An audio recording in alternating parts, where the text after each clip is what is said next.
आप देख रहे हैं नमस्कार एमपी। मैं हूं आपके साथ प्रिया। यानी कि 8 बजे से लेकर 9 बजे तक हम लाइव रहने वाले हैं। सजीव फोन इन कार्यक्रम है ये, और हम सोमवार से शनिवार तक लगातार नमस्कार एमपी लेकर आते हैं। तो सबसे पहले तो बहुत बहुत शुक्रिया आपके। हमारे मेल आईडी पर बहुत सारे सुझाव मिलते हैं जिसके आधार पर हम हर बार नए नए विषय चूज करते हैं। तो सबसे पहले तो बात कर लेते हैं, चूंकि गर्मी का समय चल रहा है तो गर्मी के प्रकोप से थोड़ी सी राहत तब मिली जब भी इन दिनों बारिश हुई। और मौसम वैज्ञानिक तो ये कह रहे हैं कि अगले 2-3 दिन भी ऐसे आसार बन रहे हैं कि बारिश हो सकती है, यानी थोड़ी सी ठंडक पड़ सकती है। तो बिल्कुल बिजली कटौती की भी समस्या जो देखने को मिल रही है, थोड़ा सा अगर ग्रामीण क्षेत्रों की तरफ चलें तो वाकई उन दिनों को जीने के लिए, अगर कहते हैं ना कि विपत्ति को भी अगर अवसर बना लिया जाए तो उस खाली समय का भी सदुपयोग कर लेना चाहिए। तो गर्मी का भी लुत्फ उठाइए, उस बिजली कटौती का भी लुत्फ उठाइए। चलिए आज की तारीख पर आ जाते हैं। तो अक्षय तृतीया की बात कर लेते हैं। आज शुभ दिन अक्षय तृतीया है, 10 मई है, और इस तारीख में हम इस उत्सव को मना रहे हैं। लेकिन इस संदर्भ में भी हमने विषय चूज किया है। सबसे पहले तो अक्षय तृतीया की बात करेंगे। वैशाख के शुक्ल पक्ष तृतीया तिथि को प्रत्येक वर्ष यानी हर साल अक्षय तृतीया मनाई जाती है, और इस दिन कोई भी शुभ कार्य करने के लिए मुहूर्त देखने की आवश्यकता नहीं होती। ये विशेष बात है इसकी। यही वजह है कि हिंदू धर्म में मान्यता रखने वाले लोग इस दिन गृह प्रवेश, शादी, सगाई जैसे काम करते हैं। मान्यता तो ये भी है कि इस दिन माँ लक्ष्मी की पूजा भी महापुण्यदायी और महामंगलकारी होती है। आज ही की तारीख में वर्ल्ड ल्यूपियस डे भी मनाया जाता है। जी हाँ, जागरूकता फैलाने के उद्देश्य से इस दिवस को मनाया जाता है। आपको बताते चले कि इस बीमारी के प्रति जागरूक करने के लिए, और ल्यूपियस अगर इस बीमारी की बात करें तो इसे ऑटो इम्यून बीमारी विशेषज्ञ कहते हैं, लेकिन इसके बारे में लोगों में बहुत ज़्यादा अवेयरनेस नहीं है, जिसकी वजह से कई बार इसे इग्नोर कर दिया जाता है और बाद में स्थिति गंभीर होती चली जाती है। इस बीमारी का खतरा किशोरावस्था से लेकर 3 साल तक की उम्र की महिलाओं में ज़्यादा होता है। अब कुछ बीते दिनों की भी बात कर लेते हैं। लोकसभा चुनाव चल रहे हैं, 7 चरणों में देश भर में चुनाव होने हैं। मध्य प्रदेश की विशेष रूप से बात कर लेते हैं। 4 चरणों में चुनाव होंगे। अभी हाल ही में हम सभी ने वोट किया है 7 मई को कुछ हिस्सों में मध्य प्रदेश के, और मध्य प्रदेश के अगले कुछ हिस्सों में 17 मई को अगला यानी चौथा चरण होने वाला है। और 7 चरणों में इस मतदान का जो हम कर रहे हैं उसका परिणाम आने वाली 4 जून को आएगा। तो जो समय यानी 17 मई जो आने वाली होगी, तो भूलिए मत कि हमारा जो मत है वो एक्चुअली दान नहीं, वो अधिकार है। तो अपने अधिकार का इस्तेमाल हम करेंगे। अब चूंकि कल, आज और कल की हम हमेशा बात करते हैं, तो आने वाले समय में यानी 2 ही दिन बाद हर साल दूसरे मई के दूसरे सप्ताह की अगर मैं बात करूं तो मदर्स डे मनाया जाता है। तो थोड़ा सा माँ को धन्यवाद किए बगैर हम परंपरा में नहीं बढ़ पाएंगे। तो उन सभी जो माँ की भूमिका में, उन पालकों को, अभिभावकों को, ख़ास तौर से माँ को हम मदर्स डे, दूरदर्शन परिवार आपको बहुत सारी शुभकामनाएं। जो एक बात और आपको बताना चाहेंगे, क्योंकि वोटिंग का जिक्र हो ही रहा, तो 13 तारीख का भी हम जिक्र कर लेते हैं। मध्य प्रदेश में 13 मई को भी वोटिंग होने वाली है। तो बिल्कुल, चाहे कितनी भी गर्मी हो और अगर इस गर्मी के बीच कितनी भी बारिश हो रही होगी, तो आपको घर से निकलना है, पोलिंग बूथ तक जाना है और अपने अधिकार का इस्तेमाल करना है। चलिए अब विधिवत आगे बढ़ें, यानी तिथि, विचार और इतिहास। तो क्या कहती है आज की तिथि, आपको बताते हैं। तो आज की तिथि कह रही है विक्रम संवत 2081, वैशाख माह, शुक्ल पक्ष तृतीया तिथि है, 10 मई आज की तारीख है, साल चल रहा है 2024, और जैसा कि मैंने कहा शुक्र है, शुक्रवार है। और इसी के साथ एक विचार जो पूरा दिन बनाने वाला है। तो क्या कहता है आज का शुभ विचार, आइए बताते हैं।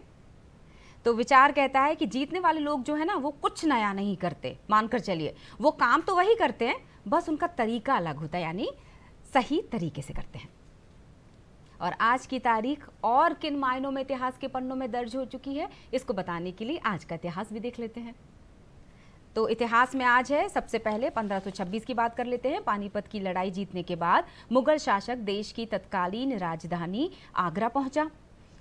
1857 अंग्रेजी हुकूमत के खिलाफ पहले स्वतंत्रता संग्राम की शुरुआत भी आज ही के दिन हुई। मेरठ की तीनों रेजिमेंट के सिपाहियों ने बगावत का झंडा उठाकर दिल्ली कूच कर दिया, और इसमें महिलाओं ने भी सहयोग किया था।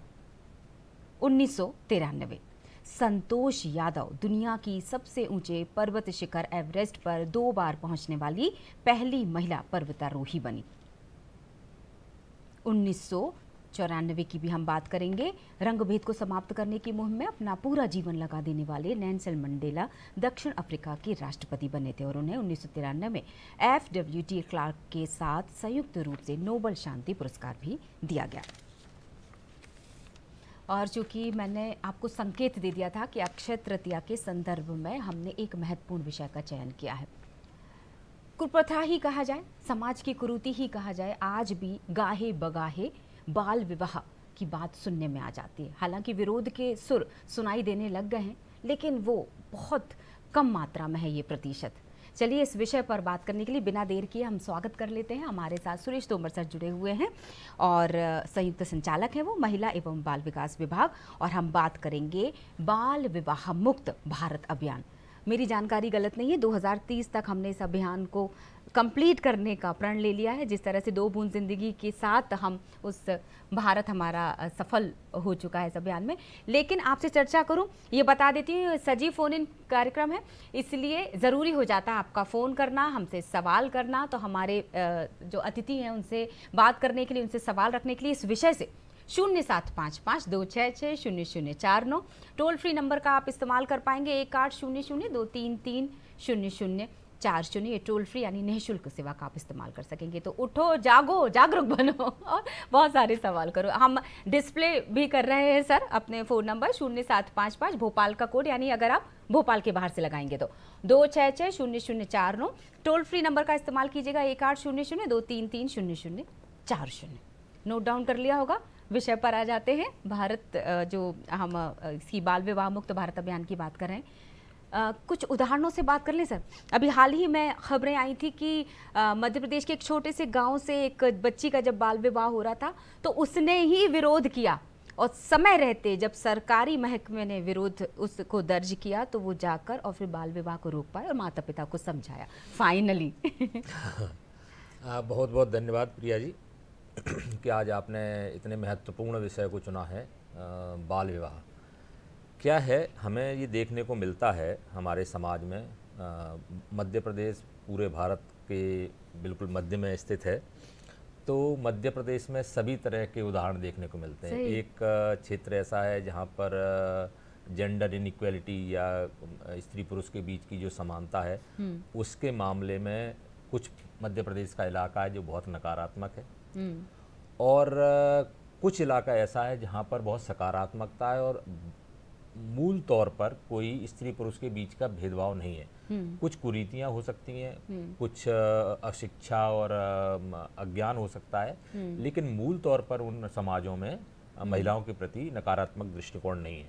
लेकिन जिन इलाकों में पितृसत्ता जिसको हम कहते हैं ना, जहाँ पुरुष का राज्य होता है, चाहे परिवार हो चाहे समाज हो, तो पितृसत्ता की वजह से कुछ जगह स्त्रियों के प्रति जो व्यवहार है वो काफ़ी नकारात्मक है, और उसका कई तरह से हमको उदाहरण देखने को मिलता है, और उसमें बाल विवाह एक हिस्सा है। हाँ।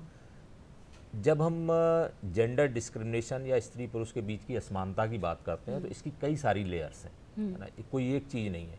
बाल विवाह उसमें से एक लेयर है कोई, है ना, जहाँ पर स्त्री और पुरुष के बीच असमानता है और बाल विवाह हो जाता है। और बाल विवाह जब होता है तो ये जरूरी नहीं है कि केवल बालिका का बाल विवाह होगा, उसमें बालक का भी बाल विवाह होता है। सही बात है। ठीक है, लेकिन कई बार जो बालक होता है वो उम्रदराज होता है, वो 21 वर्ष से ऊपर होता है, लेकिन इसके बावजूद भी उसको बाल विवाह कहा जाएगा। नियम ये है कि 21 वर्ष से ऊपर लड़का होना चाहिए और 18 वर्ष से ऊपर लड़की होनी चाहिए, तो वो सामान्य विवाह है। उससे कम है अगर उम्र और विवाह होता है तो वो बाल विवाह की श्रेणी में आएगा।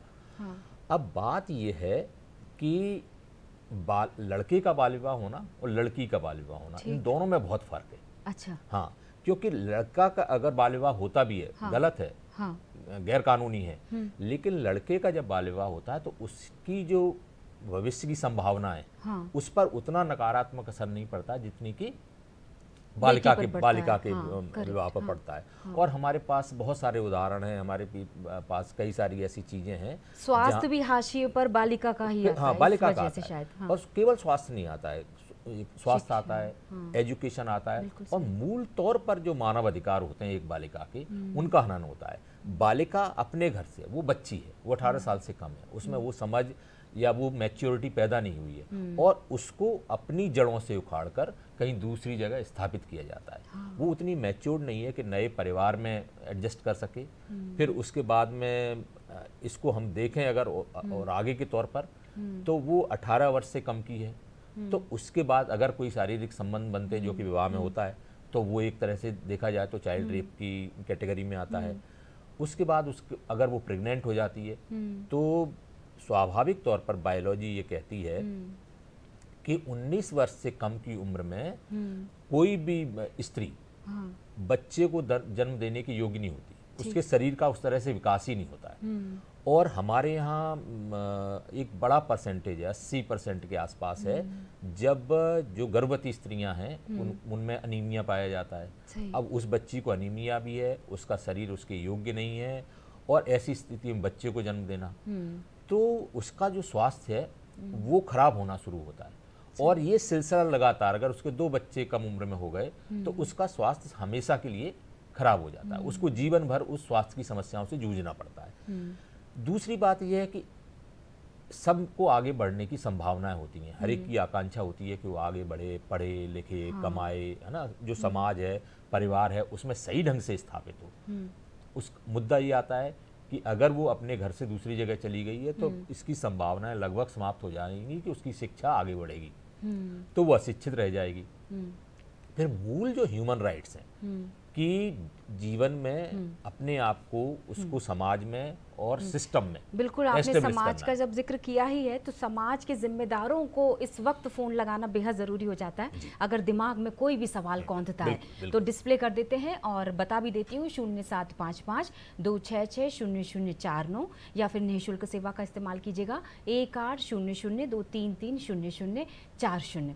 सर, एक जब आप बात कर रहे थे तो एक सवाल बन रहा था कि जो विवाह अधिनियम में अभी जो संशोधन हुआ है कि 18 साल से ऊपर, अब 21 साल जिसमें विचार किया जा रहा है अभी, तो जब 18 साल ही कंप्लीट नहीं होने देते हैं, जो हम कुरीति जिसकी बात हम कर रहे हैं, तो वो 21 साल को कैसे सहमत होंगे? देखिए, मैं कुछ बातें आपको बताता हूँ कि जब मैं ग्वालियर में काम कर रहा था, तो हमने एक बड़े समूह के साथ में ग्वालियर में काम किया, जो किशोरी बालिकाएं थीं, और उसमें से ज़्यादातर ऐसी थी जो स्कूल छोड़ चुकी थी किसी वजह से। तो हमारी एक किशोरी शक्ति योजना चलती थी उस समय। तो इस योजना पे मैं बिल्कुल विस्तार से बात करना चाहती हूँ, लेकिन हमारे साथ कॉलर जुड़ चुके हैं सर, उनका सवाल ले लेते हैं। बहुत बहुत स्वागत करती हूँ। भोपाल से हमारे साथ प्रदीप साहू जी जुड़ चुके हैं। सर, सवाल रख लीजिएगा संक्षिप्त में। हाँ प्रज्ञा, यस सर। आपका दर्शन दुर्लभ मैडम, कहाँ रहे इतने दिन? सॉरी सर, आप कहाँ रहे इतने दिन? दर्शन दुर्लभ हो गया आपका। जी बिल्कुल, जरूर बताया जाएगा, लेकिन पहले सवाल रख लीजिए। अच्छा ठीक है, मैं ये पूछना चाहता हूँ, बाल विवाह मुक्त भारत अभियान, ये आज के समय में कितना प्रासंगिक है? बिल्कुल सही। ये क्योंकि क्या समय बदल गया, अब ये वाली चीज नहीं रही। पहले एक दौर था जब शिक्षा नहीं थी, लोगों में अज्ञानता थी, तो उस समय ये टॉपिक पर डिस्कशन करना ठीक था। हो सकता है आज गांव में ये प्रॉब्लम हो और इसका परसेंटेज घट गया हो, तो आज के समय में इस टॉपिक को लेकर डिस्कशन चर्चा करना कितना प्रासंगिक है, थोड़ा बताइए प्लीज। है बिल्कुल, बहुत बहुत शुक्रिया प्रदीप जी। बहुत बहुत धन्यवाद प्रदीप जी, आपने बहुत महत्वपूर्ण बात कही है, कितना प्रासंगिक है। क्या है, हमारा समाज जो है ना वो बहुत बड़ा है। हमारा जो देश है वो बहुत बिखरा हुआ है। कुछ लोग शहरों में रहते हैं, कुछ गांव में रहते हैं, कुछ बहुत रिमोट एरिया में रहते हैं। तो हमारी जो सामाजिक समझ है उससे हमको, और मध्यम वर्ग, जो भारतीय मध्यम वर्ग है, उसको एक मिसकंसेप्शन है कि बहुत सारी कुरीतियां बची नहीं हैं। सही बात उनको है। ऐसा लगता है कि नहीं सब कुछ अब ठीक हो चुका है। और जब भी हम मध्य वर्ग के साथ बात करते हैं, क्योंकि जब हम स्त्री पुरुष की समानता और शिक्षा को लेकर बात करते हैं, तो हम सामान्य तौर पर मध्य वर्ग से बात करते हैं। तो उनका ये कहना होता है कि ये तो गरीबों के बीच में होगा, ये ग्रामीणों के बीच में होगा, लेकिन वास्तविकता ये नहीं है। अच्छा। वास्तविकता ये है कि ये शहरों में भी होता है, मध्य वर्ग में भी होता है, गरीबों में भी होता है, ग्रामीणों में भी होता है, ये सब जगह, और धनाढ्य परिवार में भी होता है, परिवारों में भी होता है।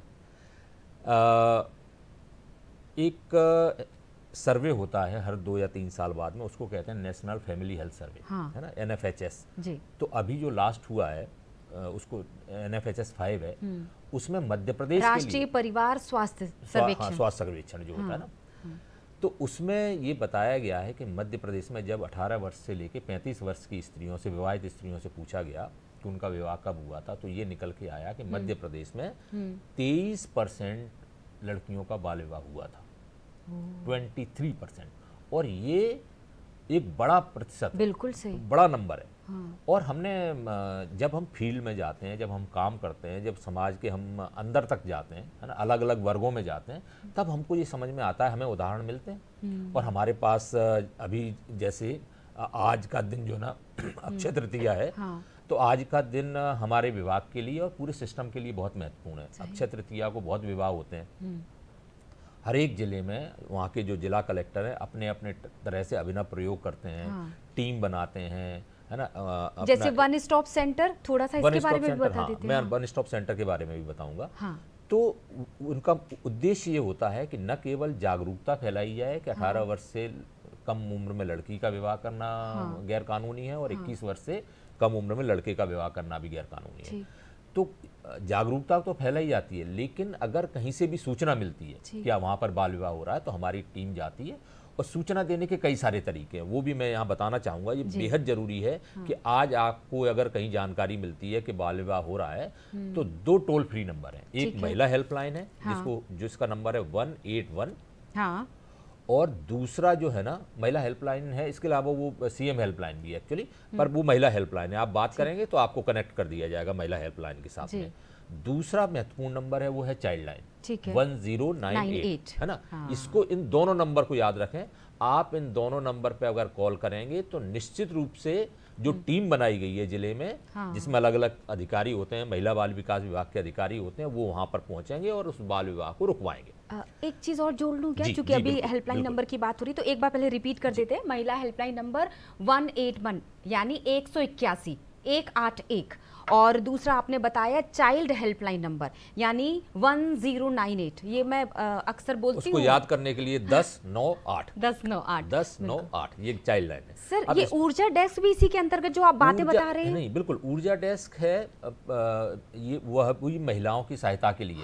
हर एक थाने पर, मध्य प्रदेश के लगभग सभी थानों पर ऊर्जा डेस्क बनाई गई है, और वहाँ पर जो उसकी जो इंचार्ज होती है वो महिला होती है। महिला सब इंस्पेक्टर होगी और उसकी टीम में भी महिलाएं होती हैं, कांस्टेबल्स होती हैं, और उनका काम यही है, उनको उस तरह से ट्रेन किया जा रहा है, उनका प्रशिक्षण किया जा रहा है। तो अगर ये संकोच कर रहे हैं तो आप जा सकते हैं, वहां पर बात कर सकते हैं।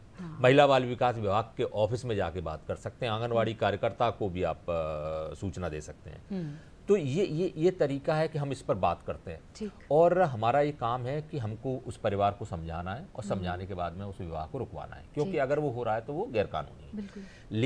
लेकिन ये समस्या तो है, क्योंकि कई सारे सम्मेलन होते हैं।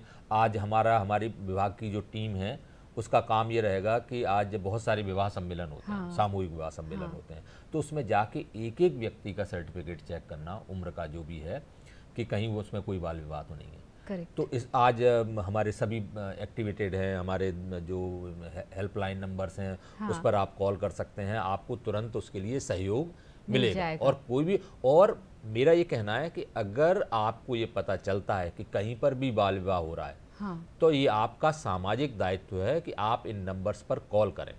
अगर आप अपनी जानकारी में बाल विवाह होने देते हैं तो कहीं ना कहीं आप भी इसमें इन्वॉल्व हैं, अन्याय करने वाला भी और अन्याय सहने वाला भी। और इसीलिए हमारे जो सर्कुलर्स निकले हैं, निर्देश निकाले गए हैं शासन की तरफ से, जिला कलेक्टर्स ने अपनी तरफ से भी प्रयास किया है कि बताया जाए कि केवल वही अपराधी नहीं है जो विवाह कर रहे हैं या उनके माता पिता, बल्कि उस विवाह में जो लोग शामिल हो रहे हैं, उस विवाह में जो दूसरी तरह से भी शामिल हैं, कि जिसने वो विवाह की पत्री बनाई है, या बैंड में शामिल है, या नाई है, या मतलब पंडित है, एक व्यक्ति उसमें शामिल होगा, उसको भी शामिल किया जाएगा। और उस पर भी एक बार और हेल्पलाइन नंबर, चूंकि हम डिस्प्ले भी करने वाले हैं ताकि वो लिख कर रख लें, 181 181 ये महिला हेल्पलाइन नंबर है, और 1098 यानी 1098 मुझे भी रट गया सर, ये चाइल्ड हेल्पलाइन नंबर है। आप डिस्प्ले भी हो रहा है तो उसको नोट करके रख लीजिएगा। जी सर। तो हम जो बात कर रहे थे कि इसमें क्या है कि कई सारी लेयर्स हैं जो हम बाल विवाह को अलग से नहीं देख सकते, कि बाल विवाह एक समस्या है, और बाकी जो स्त्री, इसमें मूल बात यही है कि ये स्त्री पुरुष की असमानता का हिस्सा है कि कई जगह आप देख रहे हैं कि कैसे पता चलेगा कहाँ पर क्या समस्या है। तो हमको थोड़ा सा ये देखना चाहिए। सबसे पहली बात है जो असमानता जो शुरू होती है बाल विवाह उसका एक हिस्सा है। असमानता शुरू कहाँ से होती है? असमानता शुरू होती है इस बात से कि बच्चे का जन्म हो रहा है, ठीक। और मानसिकता ऐसी है जो पितृसत्तात्मक मानसिकता है जहाँ पर सन प्रेफरेंस है। यानी कि उनको लगता है कि अगर बेटा पैदा होगा परिवार में तो ही हमारा वंश चलेगा, और ये इतनी दृढ़ है कि वो बेटे की चाह रखते हैं। उनको बेटी का अगर जन्म होना है तो वो कई तरीके से, पहले तो हमें पता है कि आज से कुछ साल पहले तक तो कन्या हत्या हो जाती थी, बिल्कुल सही है। उसके बाद में कन्या भ्रूण हत्या, और जो कि अभी भी कितना कम हुआ है। लगातार शासन ने, इसमें कोई शक नहीं है कि मध्य प्रदेश सरकार ने समाज के साथ में मिलके पिछले 10 या 15 वर्ष में बहुत काम किया है। और निश्चित रूप से अब जब भी आंकड़े आएंगे, कोई ऑथेंटिक आंकड़े आएंगे, जिसकी ऑथेंटिक आंकड़े हमें कहाँ से मिल सकते हैं? इसका सबसे महत्वपूर्ण जरिया हो सकता है जनगणना। जब भी जनगणना होगी तो निश्चित रूप से हमको बेहतर आंकड़े प्राप्त होंगे मध्य प्रदेश में। बिल्कुल सही बात। थोड़ा सा हम फिर से बता देते हैं, बहुत ज़रूरी है इस समय का सदुपयोग करना। तो विषय बहुत रोचक भी है और बहुत जानकारी भरा भी है। सवाल 0755266004 पे आप कर सकते हैं, या फिर निःशुल्क सेवा यानी 180023300040। सर, जो आप पितृसत्तात्मक बात कर रहे हैं, हम बीच बीच में अपने कार्यक्रमों में या हम ऐसे विषय भी का चयन भी करते हैं जहां मात्र सत्तात्मक पर भी हम बात कर सके। क्या ये भी इस कुरीति को खत्म करने के लिए महत्वपूर्ण भूमिका निभाएगा ये विषय?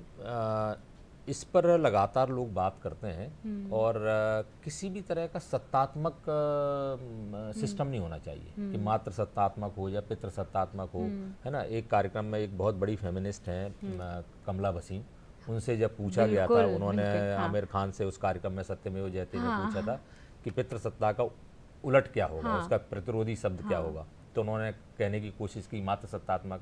तो उन्होंने कहा नहीं, यदि पितृसत्तात्मक व्यवस्था जो है ना नुकसानदायक है, तो मात्र सत्तात्मक व्यवस्था भी नुकसानदायक होगी। पितृसत्तात्मक का जो प्रतिरोधी है, जिसको हम चाहते हैं, जो हम एक्सपेक्ट करते हैं, वो है बराबरी का समाज, कि दोनों के बीच में बराबरी होनी चाहिए। परिवार एक यूनिट है। परिवार में अगर 4 सदस्य हैं तो चारों सदस्य बराबरी के साथ में, जिसमें बच्चों की बराबरी भी जरूरी है। गैर बराबरी हमें कई तरह की गैर बराबरियां सिखाती है। वो धर्म के बीच में, जाति के बीच में, लिंग के बीच में, उम्र के बीच में, अमीर गरीब के बीच में। देखिए, कोई किसी का कुछ स्टेटस हो सकता है, लेकिन उसके आधार पर कोई कमतर नहीं आंका जा सकता, उसके साथ किसी तरह की गैर बराबरी नहीं की जा सकती। बिल्कुल सही। बच्चे भी उसमें शामिल है। पितृसत्ता जो होती है ना, वो केवल महिलाओं के प्रति उनका कंट्रोल नहीं होता है, बच्चों पर भी कंट्रोल होता है।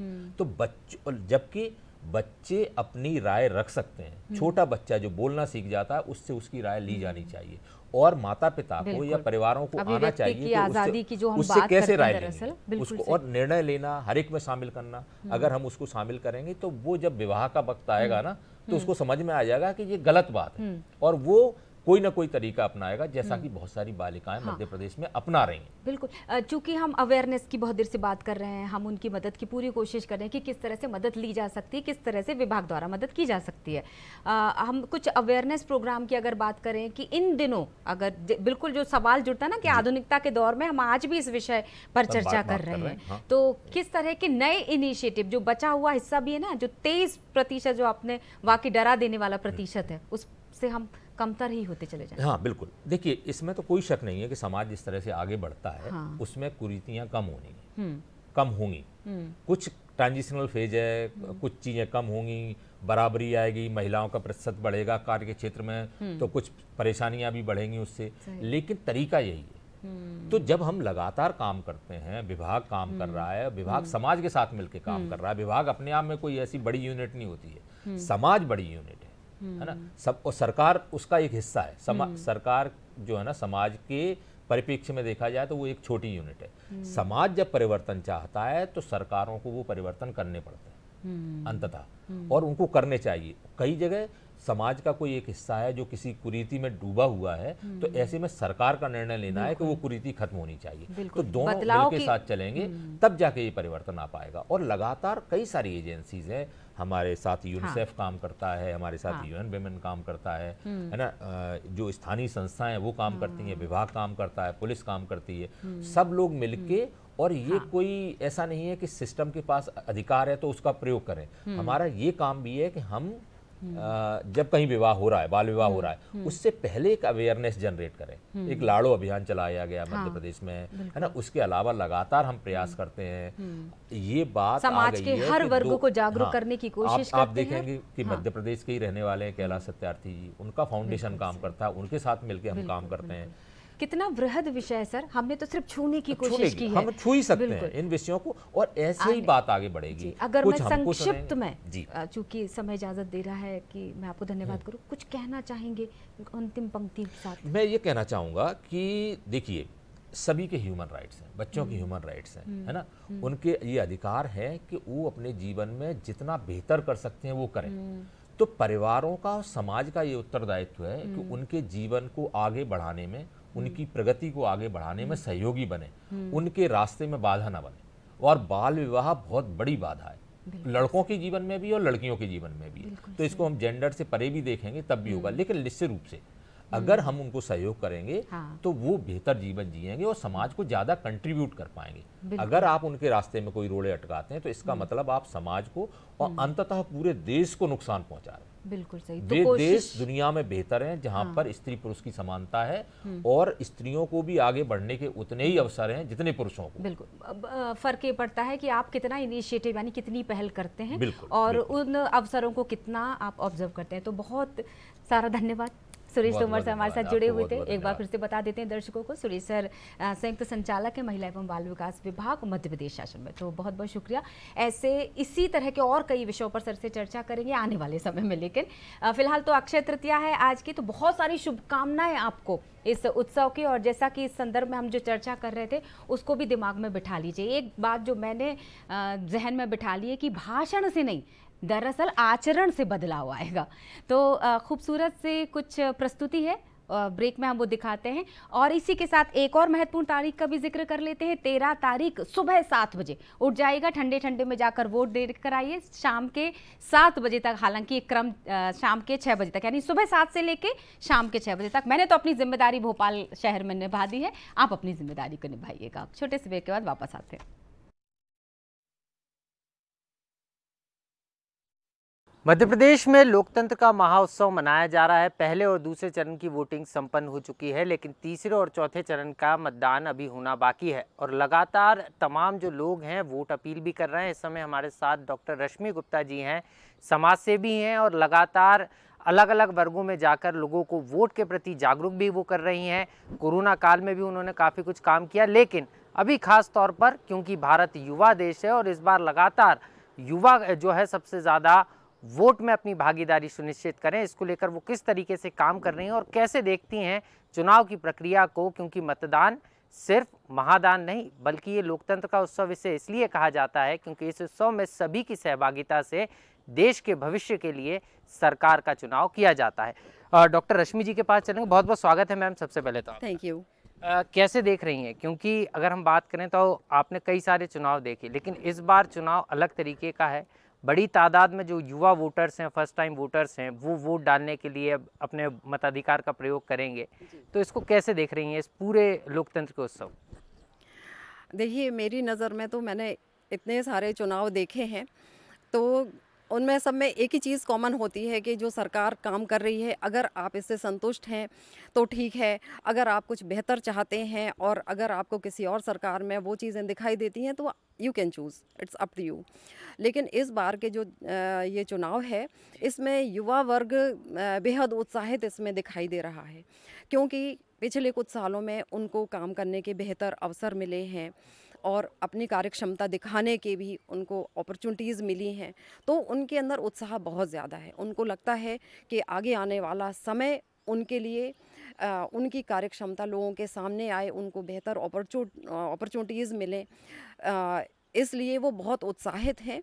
और कई युवा तो ऐसे भी मतलब मेरी नॉलेज में आए कि जो बाहर हैं बट उनका जो वोटिंग सेंटर है वो कहीं और है, तो उन्होंने ये कहा कि हम अपने घर जाके और हम वोट करेंगे। ये ज़रूरी भी है देश को मजबूत बनाने के लिए, लेकिन आप महिला भी हैं और आधी आबादी यानी महिलाएं इनका भी वोट में भागीदारी होना काफ़ी ज़रूरी है, क्योंकि कहते हैं कि पुरुषों के साथ कदम से कदम ताल मिलाने के साथ साथ देश को अगर विकसित बनाना है तो महिलाओं की भूमिका अहम है। तो महिलाओं को लेकर क्या कहें?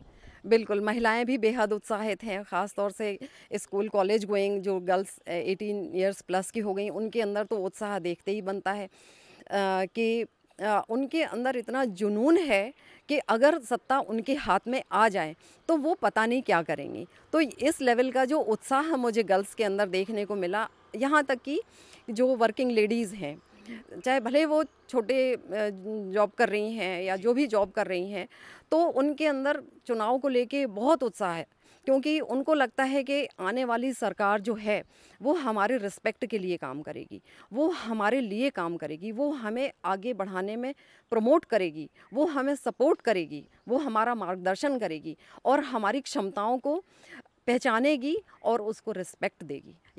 ये उनके अंदर भावना है जिसका मैं भी सम्मान करती हूँ। और महिलाएं अगर एजुकेटेड हैं, अगर वो कुछ कर रही हैं, तो सच मायने में इस सब की हकदार भी हैं। मैं वृक्ष मित्र सुनील दुबे, अंतर्राष्ट्रीय पर्यावरण योद्धा। सबसे बड़ा दान मतदान। मतदान करें और ज़रूर करें। हमारा जन्मसिद्ध अधिकार है मतदान करना। और हमने देखा है कि लोग घर में इंतज़ार करते रहते हैं कि अभी जाएंगे, ये ना सोचें, तुरंत उठें और जाके मतदान करें।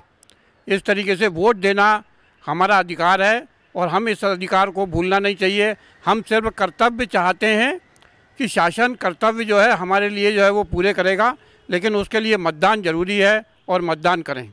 मैं चरणजीत सिंह कुकरेजा, भोपाल से, और सबसे यही निवेदन करना चाहता हूँ कि अपने मतदान का उपयोग अवश्य करें।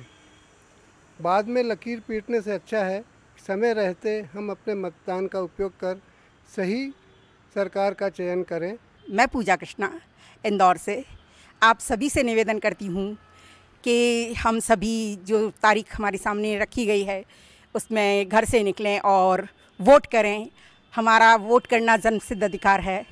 हमें वोट करना चाहिए कि समय खड़ा है सामने, समय खड़ा है सामने, कह रहा है लौट कर, तू वोट कर, तू वोट कर, तू वोट कर, तू वोट कर।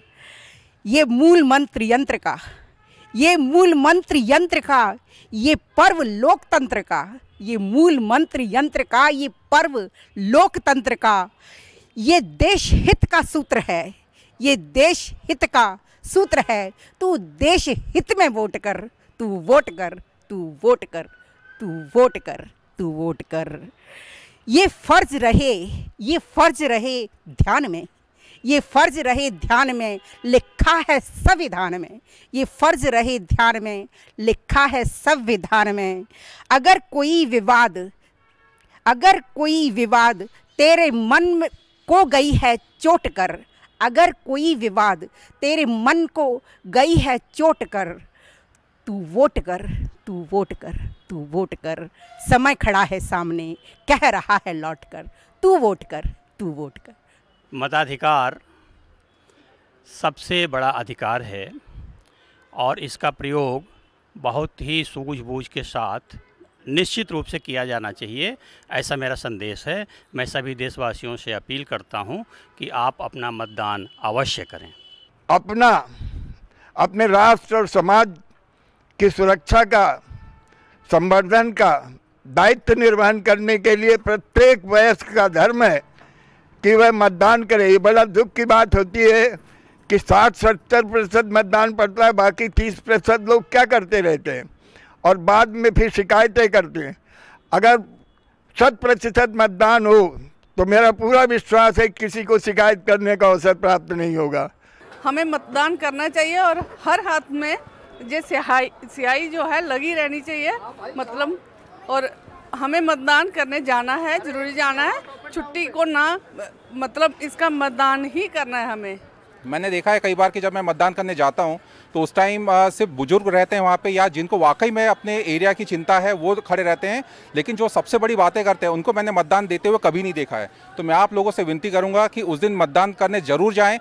मतदान करने में ज़्यादा ज़्यादा आपका आधा घंटा या 1 घंटा लगेगा। मतदान करें, उसके बाद में पूरा दिन अपना एंजॉय करें, छुट्टी मनाएं और अपना वोट जरूर शेयर करें। हमें मतदान इसलिए करना चाहिए कि भाई हम अपनी मर्जी से अपनी सरकार बनाएं, और हर नागरिक को मतदान ज़रूरी है करना, मतदान करना चाहिए। मैं एडवोकेट सीमा जायसवाल हूँ।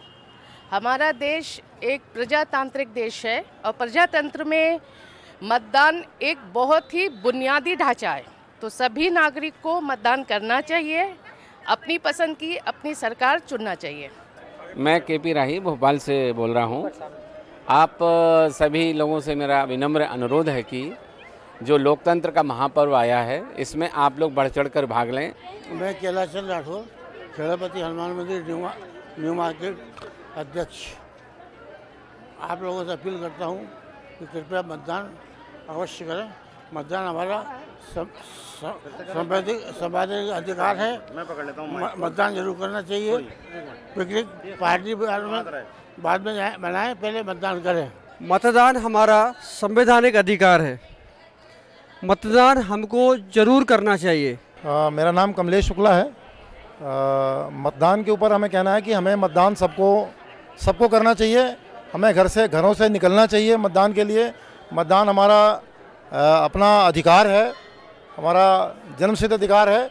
मतदान के लिए ही हम सब, अगर मतदान सुरक्षित होगा तो हम सब सुरक्षित रहेंगे। नाम मेरा दीपक राय है। हमको मतदान इसलिए करना चाहिए, संविधान ने हमको अधिकार दिया है मतदान करने का। मतदान करने का ऐसा है कि विधायक लोग आपके घर पे आते हैं, इससे मतदान की एक ताकत है जिससे सारे आप हिंदुस्तान में सरकार बदल सकते हो। मतदान सबको करना चाहिए। वोट हम सबको इसलिए डालना चाहिए क्योंकि फ़र्स्ट ऑफ ऑल ये हमारी रिस्पॉन्सिबिलिटी है और ये हमारी जिम्मेदारी है कि हमें कौन सी गवर्नमेंट चाहिए ये हम अच्छे से जानते हैं, और ये इससे हमारी रिस्पॉन्सिबिलिटी भी फुलफ़िल हो जाएगी। और मुझे लगता है वोट हमें इसलिए भी डालना चाहिए क्योंकि हमारी जिम्मेदारी बनती है कि हम सही गवर्नमेंट चुनें जो हमारे कंट्री के लिए सही हो, हमारे लोगों के लिए भी सही हो। मतदान हमारा जहाँ अधिकार है वहाँ कर्तव्य भी है। मतदान हमारे हाथ में एक बहुत बड़ी शक्ति है। इस शक्ति का सदुपयोग करें और अच्छी सरकार चुनें। कुछ पंक्तियाँ आपके समक्ष प्रस्तुत है। सबसे अच्छा है प्रजातंत्र, सबसे अच्छा है प्रजातंत्र, यह प्रगति शांति का मूल मंत्र। पर कायम ये हर हाल रहे, ये देश सदा खुशहाल रहे, ये देश सदा खुशहाल रहे। इस बार ये प्रण करना होगा, इस बार ये प्रण करना होगा, मतदान हमें करना होगा, सबको प्रेरित करना होगा, मतदान हमें करना होगा। ये देश नहीं मिटने देंगे, ये देश नहीं मिटने देंगे, ये देश नहीं झुकने देंगे। हम अपना फर्ज निभाएंगे, अच्छी सरकार बनाएंगे, अच्छी सरकार बनाएंगे, सच्ची सरकार बनाएंगे। इन्हीं संकल्पों के साथ आपसे निवेदन है, आपसे अनुरोध है कि बिल्कुल घर ना बैठे रहें, मतदान के लिए अवश्य निकलें, वोट अवश्य डालें। यही नहीं, इतने पर ही आपका दायित्व समाप्त नहीं हो जाता है, दूसरों को भी प्रेरित करें। अपने घर के सभी वोट अवश्य पड़ना चाहिए और मोहल्ले के जो आपके परिचित हैं उनको भी प्रेरित करें। मतदान अवश्य करें, यह हमारा अधिकार है और यह हमारा कर्तव्य भी है। धन्यवाद। तो सारे काम छोड़कर तू वोट कर, और तारीख होगी 13 मई 2024। सुबह 7 बजे पोलिंग बूथ पर पहुंच जाएगा। हालांकि ये क्रम शाम के 6 बजे तक चलने वाला है।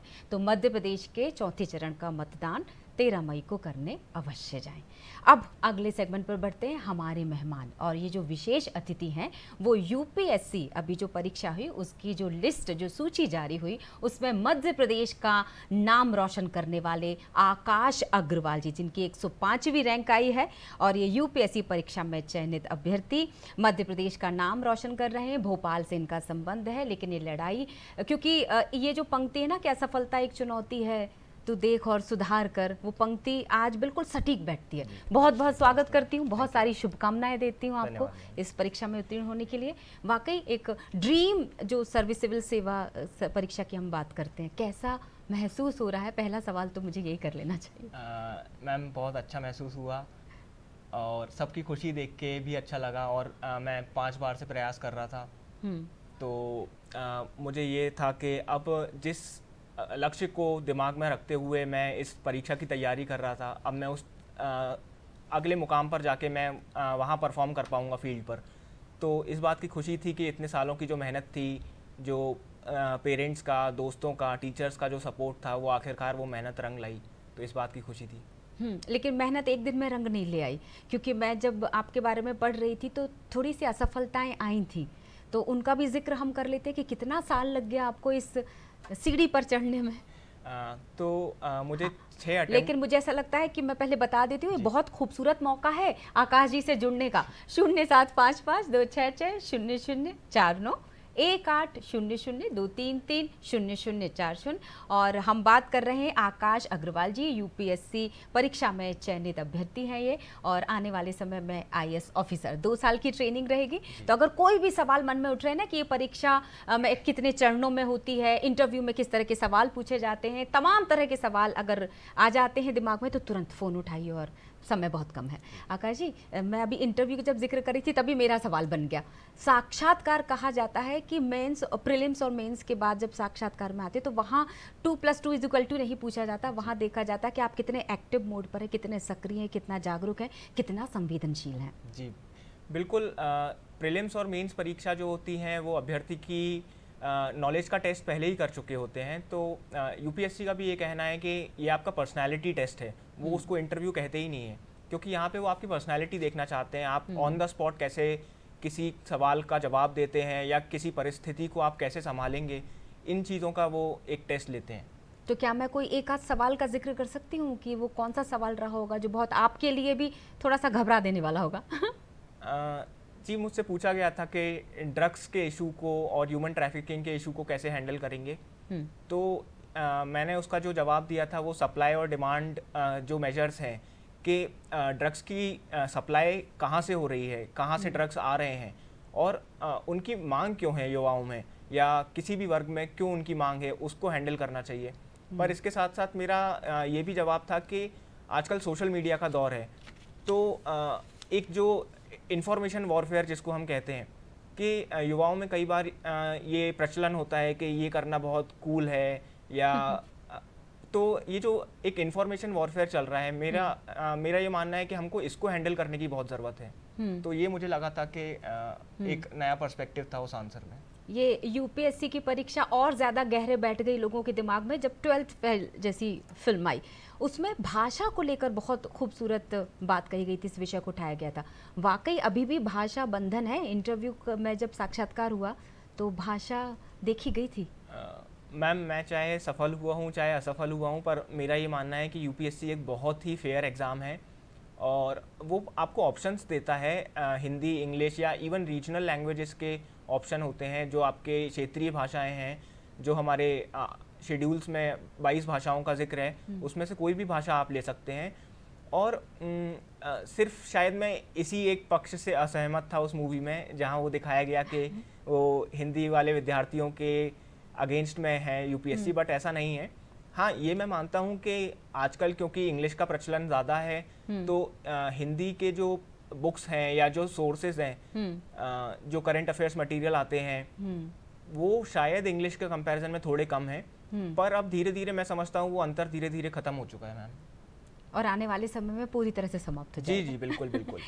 घंटों पढ़ना, देर तक पढ़ना और अनसोशल हो जाना, क्या इस परीक्षा को उत्तीर्ण करने में महत्वपूर्ण है? मैं समझता हूँ ये एक बहुत ही निजी इसकी राय हो सकती है। कई लोग होते हैं जो बिल्कुल सोशल मीडिया से कट ऑफ हो जाते हैं, उसमें उनका परफॉर्मेंस बेटर होता है।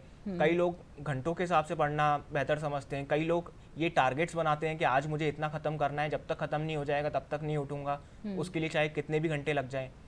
तो अब जैसे मैंने इंटरव्यू के टाइम पे ट्विटर की थोड़ी मदद ली थी। बहुत सारे स्कॉलर्स हैं जो अच्छे अच्छे ओपिनियंस देते हैं अपने, तो ट्विटर पे मैंने उनकी मदद ली थी।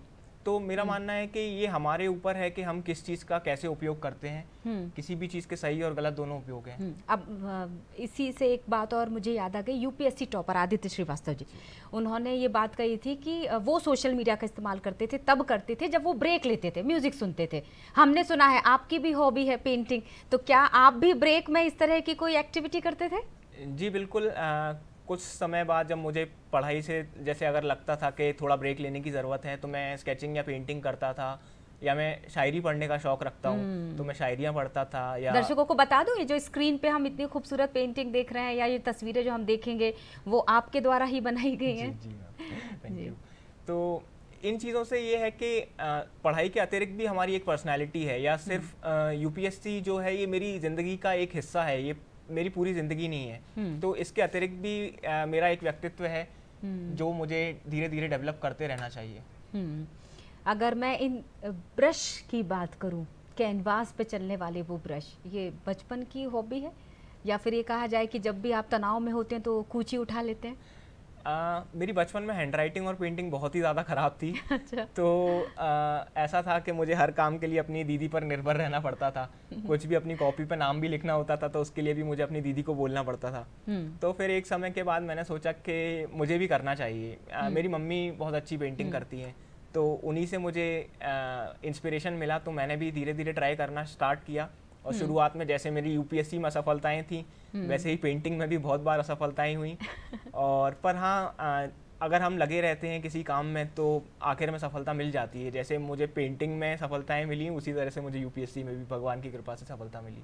क्या बात है। भगवान की कृपा की बात की तो धरती में भगवान हमारी माँ है, और आने वाले समय में हम मदर्स डे भी मनाने वाले हैं। बिल्कुल। कौन है मोटिवेशन आपका? वाकई मातृत्व शक्ति? जी मैम बिल्कुल।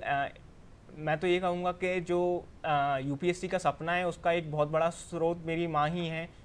क्योंकि जब मैं बचपन में स्कूल जाता था तो हर टीचर का बच्चों से ये सवाल होता है कि आप बड़े होकर क्या बनना चाहते हैं। तो बचपन में मुझे पता ही नहीं था मुझे क्या बनना है, तो मैं घर आके मम्मी से पूछता था कि मम्मी मुझे क्या बनना है। तो वो कहती थी कि बेटा एक अच्छा इंसान बनना। तो वो एक ऐसी बात थी जो मेरे अंदर घर कर गई थी, और उसको मैं आज भी मानता हूँ। मैं कोशिश करता हूँ कि उसको अपने जीवन में उतार पाऊँ और एक अच्छा इंसान रह पाऊँ। एक आईएएस बनूँ या ना बनूँ, बट मेरे से अगर किसी की मदद हो जाती है, या मैं एक भारत को या इस दुनिया को बेहतर बनाने में या किसी को खुश करने में कुछ कर सकता हूं, तो ये मेरा सौभाग्य होगा। अब इस लाइन को थोड़ा ऐसे बोल देते हैं कि आईएएस ऑफिसर तो आप बन गए, 2 साल की ट्रेनिंग होगी और फिर हम सब सैल्यूट कर रहे होंगे। एक अच्छा इंसान एक अच्छा आईएएस ऑफिसर भी बन सकता है, ये अब आप साबित कर देंगे। जी मैम बिल्कुल, कोशिश रहेगी। और आईएएस बनना एक सफलता नहीं है मेरे हिसाब से। ये बिल्कुल ठीक है कि मेरी इतनी सालों की जो मेहनत थी वो रंग लाई, लेकिन मैं सफल होने के बाद अब मैं अपने देश के लिए, देश के लोगों के लिए मैं क्या काम कर सकता हूँ, अगर मैं कुछ अच्छा काम कर पाऊंगा तो वो मेरे लिए असली सफलता होगी। क्या साक्षात्कार में ये भी पूछा गया होगा कि अगर आप चयन आपका हो जाता है तो क्या बदलाव लाना चाहेंगे आप देश के अंदर? कौन सी चीज़ है जिसको आपको लगता है कि बदलाव की ज़रूरत है? मैम साक्षात्कार में मुझसे पूछा तो नहीं गया था, बट क्योंकि ये एक बहुत कॉमन सवाल है जो पूछते हैं, तो इसीलिए मैं इसकी तैयारी करके ज़रूर गया था। तो मेरा ये मानना है कि मेरी जहाँ पर भी पोस्टिंग होगी उस क्षेत्र की कुछ समस्याएं होंगी, और सिर्फ इसलिए कि मैं एक एग्ज़ाम पास करके गया हूँ या कुछ किताबें ज़्यादा पढ़ के गया हूँ, इसका मतलब ये नहीं है कि मुझे हर चीज़ का ज्ञान है। तो मैं क्या बदलाव लाना चाहता हूँ वो महत्वपूर्ण नहीं है। महत्वपूर्ण ये है कि उस क्षेत्र को क्या बदलाव की ज़रूरत है।